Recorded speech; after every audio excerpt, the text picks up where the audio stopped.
Hello friends मु नंदू आपण मानक स्वागत करुच्ची ऑनलाइन ओडिशा चैनल को एमिति नुआ नुआ खबर विषय जानिबा पई आम चैनल ऑनलाइन ओडिशा चैनल को सब्सक्राइब करंतु एवं पाखर थिबा घंटी बटन को दबाई दियंतु जहा फल रे आमे जहा भी अपलोड करि परिबु आपण पाई परिबे सर्वप्रथम।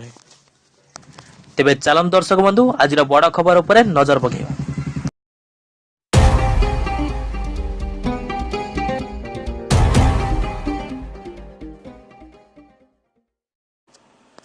आज जो खबरटी सामना को आसी से है राजरास्त जलिला निया। आस्का थाना आईआईसी बदली विरोध में तातिले लोके।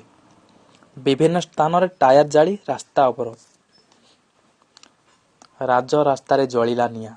आस्का थाना आईआईसी को बदली को विरोध करी आज पूरा सहर में निया जली। आईआईसी एसके जेना को आस्का को राउरकेला बदली करा फल थाना बाबुक सपक्ष में बाहरी सहरवासी। सहरर विभिन्न स्थान में टायर जाली आसिका कलिंगा रास्ता अवरोध कर एसके जेना आस्कार लोके संपर्क बहुत थिला। सहर अपराधिक नियंत्रण पाई से बड़ा पदक्षेप नहीं तेणु तांको बदली न करने को लोक दाबी करछन्ति।